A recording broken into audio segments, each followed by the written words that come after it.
Une décision de justice particulièrement importante est tombée en mai pour le compte de l'association HappyDV, accompagnée pour promouvoir et intégrer les déficiences visuelles, qui a assigné l'État en justice pour ne pas avoir respecté sa propre loi sur l'accessibilité des sites web pendant 19 ans.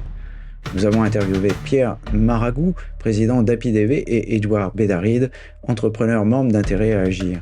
Cette décision n'est pas seulement importante pour la mise en conformité des ENT, ces environnements numériques de travail de l'éducation nationale. Elle est également un signal fort envoyé vers toutes les grandes entreprises publiques et privées qui vont devoir se mettre en conformité. Des interviews, des chiffres, des faits, des études. Pas de blabla, ce sont les podcasts de Visionary Marketing disponibles sur toutes les bonnes chaînes de balado-diffusion. Bonjour et bienvenue dans les podcasts de Visionary Marketing. Le sujet du jour, accessibilité des sites web, les entreprises publiques et privées sommées de se mettre en conformité avec l'HappyDV. Bien, je suis avec Edouard Bédaride de l'association Intérêt à Agir et Pierre Maragou de l'HappyDV. Bonjour messieurs. Parler d'une décision de justice particulièrement importante qui est tombée en mai pour le compte de l'association accompagnée pour pouvoir intégrer les déficients visuels. Si j'ai bien compris, vous avez assigné l'État en justice pour ne pas avoir respecté sa propre loi pendant 19 ans, si j'ai bien compris. C'est exactement ça. La loi de 2005 sur le handicap, qui a donc été adoptée et approuvée par les députés et les sénateurs, disait que l'ensemble des services publics doivent avoir des sites internet et des logiciels accessibles. Donc accessible, ça signifie qu'ils respectent un certain nombre de normes qui rendent le logiciel et le site utilisables notamment par les personnes aveugles et malvoyantes. Et pendant des années, cette loi n'a pas été respectée, notamment au sein des écoles, puisqu'un certain nombre de parents d'élèves, d'enseignants ou d'élèves qui sont eux-mêmes aveugles ou malvoyants, ne pouvaient pas utiliser le logiciel de vie scolaire, donc l'équivalent du cahier de texte, du cahier de liaison, qui permet de faire le lien entre les profs, les parents, les élèves, parce que ces logiciels n'étaient pas accessibles. Nous avons demandé à l'État de faire respecter la loi. C'était la secrétaire d'État Sophie Cluzel à l'époque. Celle-ci a refusé de le faire en estimant que les logiciels de vie scolaire ne faisaient pas partie des obligations de la loi. Et le tribunal nous a donné raison et a donc donné tort à l'État de façon symétrique en disant que celui-ci devait faire respecter la loi. Alors peut-être avant d'aller plus loin, peut-être que vous pouvez nous dire déjà combien de personnes ça concerne dans les écoles et aussi chez les élèves. Alors, ce qu'on a comme chiffre, c'est la part de la population qui est concernée en France par l'accessibilité numérique à des degrés de malvoyance divers. C'est 12 millions de personnes sur 60 millions d'habitants.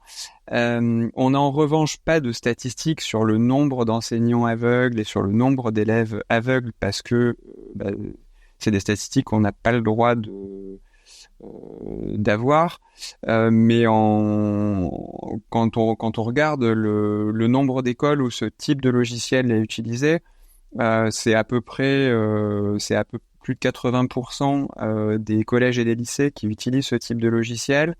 C'est 20% des établissements dans le primaire.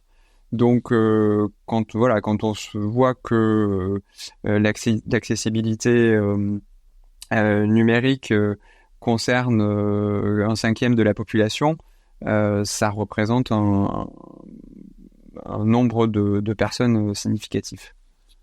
D'accord. Donc effectivement une décision importante. Alors peut-être Edouard, quelles sont les injonctions qui ont été envoyées à la direction de l'État ? Alors la décision qui a été rendue oblige l'Arcom, qui est désormais en charge de l'application de cette loi de 2005. La décision oblige l'Arcom à mettre en œuvre ses pouvoirs pour vérifier si oui ou non les logiciels de vie scolaire sont conformes aux normes d'accessibilité. On attend avec impatience du coup la décision qu'elle va rendre, qui va nous permettre de savoir dans quelle direction avancer pour la suite.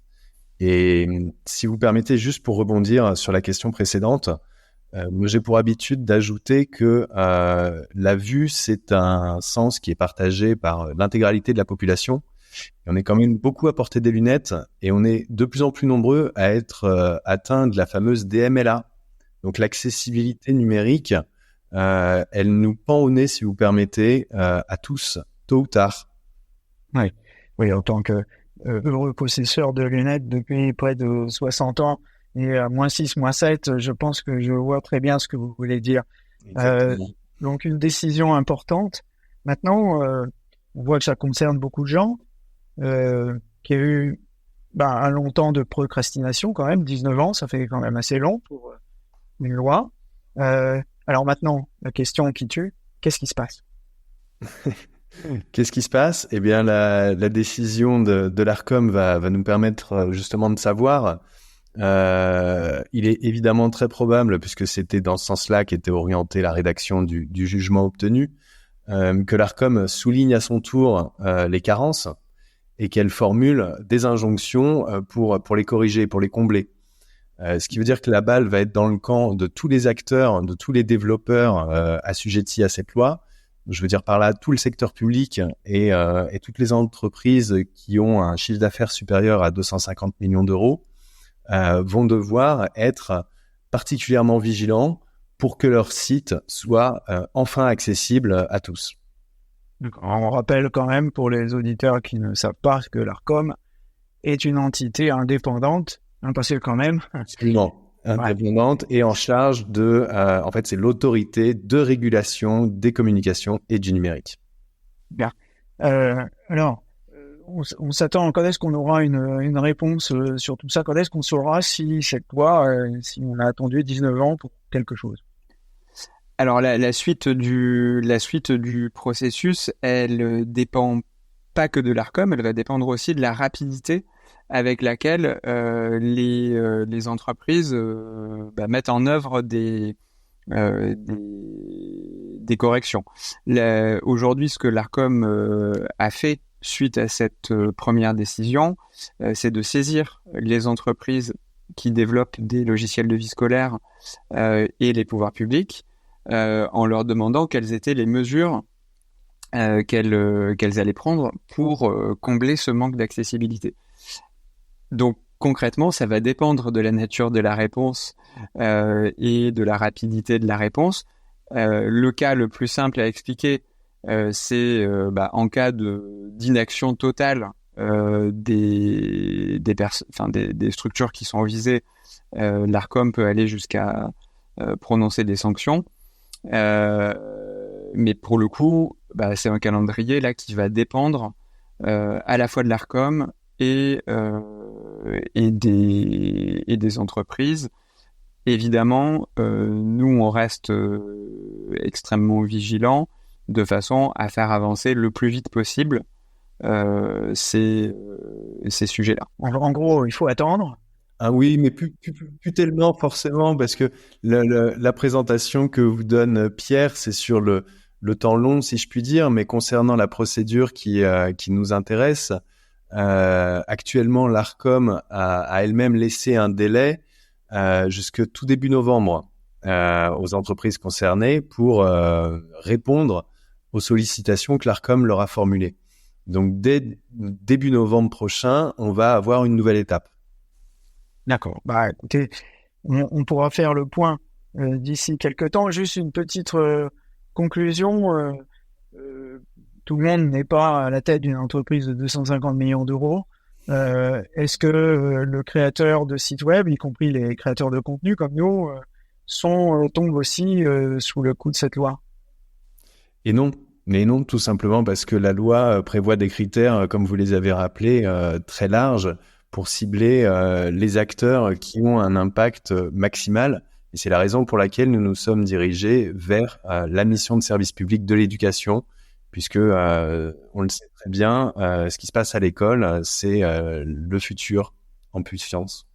J'ajouterais quand même que même si évidemment le niveau d'obligation est pas du tout le même pour une entreprise qui a un chiffre d'affaires de 250 millions d'euros ou un service public, moi j'invite tous les développeurs à se renseigner sur l'accessibilité numérique et à identifier des petites choses qui peuvent être améliorées sur leur site internet et qui faciliteront quand même la vie aux internautes aveugles ou malvoyants, même s'ils ne sont pas menacés par une amende. Effectivement, nous l'avons déjà fait d'ailleurs sur nos colonnes, donc je vous invite à aller le voir, notamment pour un des sites de Grenoble. Mais peut-être que la logique aussi voudrait que plutôt s'attaquer aux petits poissons, vous voyez, peut-être vous attaquer aussi aux gros éditeurs de logiciels, commencer par WordPress qui équipe à peu près 90% des sites de la planète. On prend la suggestion. Nous, on s'attaque à tous ceux qui ne respectent pas la loi dans le but que ça avance. Entendu. Bah écoutez, on va suivre ça de près et merci pour vos informations et vos précisions. Bonne journée, mec. Merci à vous.